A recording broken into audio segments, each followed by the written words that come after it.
All right, now it's the Big Pod Swing Session Podcast, and we back with another one, yo. Episode 6 is underway. We got a lot to get into, but y'all know the script. I need y'all to like, subscribe, and comment. Now let's get into this episode. Hey, yo, the Bears don't need to be asking, should we? They need to be asking, how fast can we get Micah Parsons in navy and orange? Now picture this. You got Montez Sweat on the edge, Grady Jarrett stuff in the middle, and you got Micah Parsons crash in the pocket. Yo, that ain't just a front line. That's a demolition unit, yo. The Bears on one. We need to be pushing this narrative ASAP. Now look, Parsons, he ain't just your everyday edge.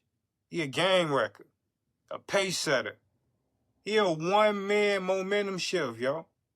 Any second, it can go up with him. Now add him to this defense, and the Bears, they ain't just sending for a wild card spot. They coming in to dominate this shit, bro. Now you got TJ Edwards, because I'm assuming Edmonds got to go. And then you got Jalen Johnson locking down receivers. And you got Kyler Gordon flying around that secondary. This ain't just a defense, it's a motherfucking problem. So, the question isn't, should the Bears trade for Micah Parsons? It's, what the fuck are they waiting for? Get him. Pair him up with them guys, and let's terrorize the NFC North, yo. Every Dallas Cowboy fan knows Jerry Jones got a pay problem, yo. Not with the checkbook. He got the cash. But with how and when he pays his stars. Now, this Micah Parsons drama, it's not a one-off. This shit is like a pattern, yo. He skipped Micah's age in the negotiations, threw shade about his durability, then activated his fifth-year option like that was a favor. Micah said back, and now he asking out. Now look at the history. You got Emmitt Smith had to hold out in his prime. Dak and his deal dragged out for months. And then, as of late, CeeDee Lamb extension was delayed too. And then you got a story dropping today about Dez Bryant and how Rock Nation had to remind Jerry that they closed the deal on a motherfucking nap. Look, this ain't just about salary cap, yo. It's about ego, control, and a culture that waits to pay great fucking players. By the time Dallas steps up with a deal, the locker room gonna be tense, the media gonna be swirling, and these players, in respect, that shit already out the window, bro. So look, if you asking why Micah Parsons won't out, don't look at the dollars, look at the pattern. This ain't nothing new with Jerry Jones. This shit just finally catching up to him. All right, now what we got next, yo? Look, there was a recent viral study going around claiming that 50% of women in relationships or married already have a backup partner in mind just in case things fall apart. Now look, that's not a hot take. That shit sound like a contingency plan. Now, according to these reports circulating online, the backup partner is typically a friend, an ex, or a coworker. But for sure, it's somebody they trust, they familiar with, and this motherfucker always emotionally available. Now, it ain't get physical yet, but mentally, there's a foot outside the motherfucking door. Now, let's be real. This ain't just about infidelity. It sound like emotional insurance. It sound like a safety net we all build at points when we feel abandonment, rejections, or just your needs ain't being fulfilled.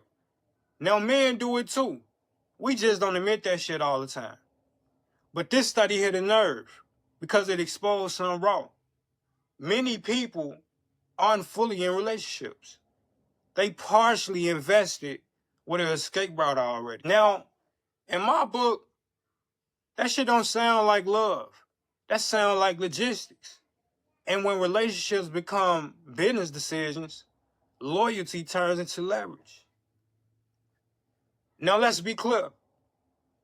Having a backup plan may feel safe, but it's also symptoms of emotional insecurity. And if you with someone, but keeping a lifeboat nearby, you gotta ask yourself why. Real love requires full presence, not just shared space, no safety nets, and definitely no motherfucking side doors. Just straight truth. All right, now we got Gilly the Kid versus Johnny Manziel. Now it all started when Gilly, a super crazy Philadelphia Eagles fan, threw shade at Cam Newton. Specifically, mocking Cam for leaving Jalen Hurts off his top quarterback list. And he was flaunting the Super Bowl trophy while doing it. Cam ain't never had one of these. He doing that all in the camera. Getting on Cam ass, man. And all fandoms have people like this, bro. Let's stop acting like this something new, Johnny Manziel. How you gonna talk to Gilly in this way and then have the nerve to say you gonna slap him when you see him? In what world do you think you just gonna walk up on Gilly and say, and it's that? Come on, man. Now, of course, Gilly responded, and it was hilarious. He's saying the same thing that I'm saying. Why would you stop and slap Gilly out of all people in the world? Do you think he's just gonna say, Johnny smacked me and go home? This just went too far, and Johnny Manziel put himself in some shit he ain't have to be in. Now, Gilly, a loud mouth, but we all lie in our fandom when it come down to our team, and especially our quarterback. He defended Cam Newton with brazen insults, threatened physical violence, and dismissing Gilly's entire credibility. Check it out. Reputations, championship, and social media flexes collided here. No one came out looking calm, just loud as fuck. Sha'Carri Richardson, Olympic gold medalist, global icon, and a voice in the track and field space, was arrested at Seattle-Tacoma International Airport after an alleged domestic incident. And once again, the headlines came faster than her 100-meter split. Now, according to reports, Sha'Carri and fellow sprinter Christian Coleman, they got into a heated argument near airport security. Now, witnesses say she grabbed his backpack, blocked his exit, and then shoved him hard enough that he hit a column. She also allegedly threw his headphones. Sha'Carri, she got arrested for 4th-degree domestic violence, a misdemeanor in Washington, and Coleman, he decided to decline pressing charges, and Richardson was released the next day. Now, Sha'Carri's story always had layers, yo. Speed, trauma, boldness, pressure, pain. Look, ain't nobody above accountability, not even the fastest woman in the world. But before we turn her into a trending topic or a cautionary tale, let's remember this. Accountability and compassion can exist in the same sentence. Let the law speak, let the facts win, and let Sha'Carri, just like anybody else, be allowed the space to grow, y'all. All right, now what we got next? LeBron James' next power play. Now, as we know, LeBron James is ending his NBA career, and it has been a great one. Now they looking towards what's next. LeBron James and longtime business partner Maverick Carter, they teaming up to put together a global basketball league, and it ain't no side hustle shit neither.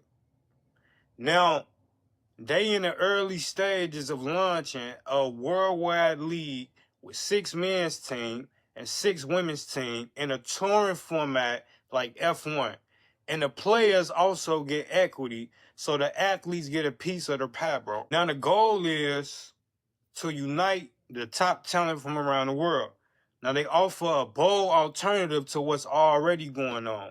And now they expanding basketball on a global reach like never before, yo. This something different. Now, with Spring Hill's track record and LeBron James' clout, this don't look like a regular play. It look like a power move that could shake up basketball forever, yo. All right, man, let's close this thing out, yo.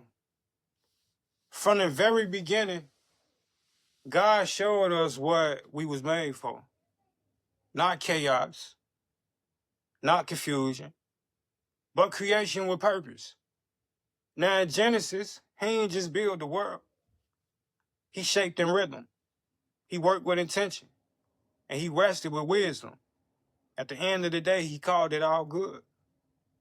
At some point, you got to realize you went to do the same thing. To create peace. Love without fear. Build with a vision. And most importantly, rest without guilt. When we forget this rhythm, life get a little noisy for us. But when we return to it, we find harmony, we find purpose, and we find power again. Ain't nobody here to just survive, yo. You were made to create, nurture, and reflect God's order in everything you touch. And on that note, it's the Big Pod Swing Session Podcast, and we'll see y'all next week.